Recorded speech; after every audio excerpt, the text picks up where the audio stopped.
আজকে এই পার্সেলটা আনবক্স করতে গিয়ে আমার মাথা একেবারে হ্যাং হয়ে গেছে। মানে আমি নিজে অর্ডার দিয়েছিলাম। নিজে কিন্তু দেখে শুনে অর্ডার দিছি। তো ছবিতে তো দেখলাম water colour pad, canvas pad ভালো মানের, ভালো হবে। তো কাগজের জিএসএম ভালো আছে, ওটা খারাপ না।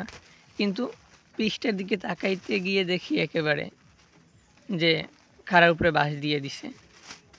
সেটা প্যাকেট আনবক্স করলেই বুঝতে পারবা। প্রথমে যেটা বের হলো এটা হলো একটা গোল্ডেন কালারের অ্যাক্রিলিকের একটা কৌটা। তো এটা আমার কাছে ছিল না, এই প্রথমবারই আমি এটা নিয়েছি।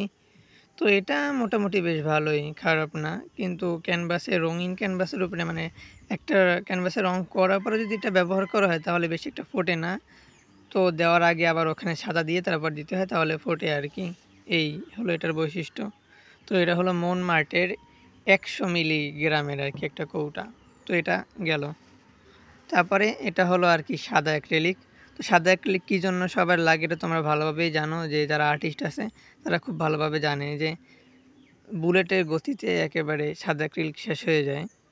এটা হলো মনমার্টের সিগনেচার সিরিজের 300 মিলির একটা কৌটা। তো এটাও বুঝে পেলাম না, এটা মোটামুটি ভালো, খারাপ না, চলে।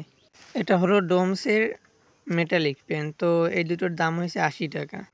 তো একটা হলো সিলভার কালার, একটা হলো গোল্ডেন কালারের। তো ভিডিওতে আমি যেভাবে দেখছিলাম যে কোনো রঙের উপরে, যে কোনো রং করা বস্তুর উপরে এটা দিয়ে দাগ দিলে এটার দাগটা একেবারে স্পষ্ট ফুটে ওঠে, ঝলঝল করে ওঠে। কিন্তু আনার পরে দেখি একেবারে ব্যতিক্রম। মানে এটা দিয়ে দাগ দেওয়ার পরে, মানে সাদা পেজে দাগ দেওয়ার পরেও দেখতে কষ্ট হয়ে যায়। তো যাই হোক, মোটামুটি কাজের। এটা হলো 2টা আর্ট প্যাড। তো এর ভিতরে আছে একটা অ্যাক্রিলিক আর্ট প্যাড আর একটা হলো ওয়াটার কালার আর্ট প্যাড। তো আমি এখন যেটা আনবক্সিং করতেছি এটা হলো অ্যাক্রিলিক আর্ট প্যাড। তো এটা আনবক্সিং করে মানে এটা খুলে যখন আমি ধরে দেখলাম, তো পৃষ্ঠা জিএসএম ভালো, কিন্তু পৃষ্ঠা গুনে যখন দেখি মাত্র 12টা পেজ আছে এখানে। তো 12টা পেজের দাম রাখছে 280 টাকা। তো আমি তো পুরোই শক। তো 280 টাকা দিয়ে আমি এইটা কিনে আনছি। এর থেকে কাগজ কিনে এনে তারপর নিজে বানিয়ে নেওয়াও খুব ভালো ছিল। আর এটা হলো ওয়াটার কালার পেড।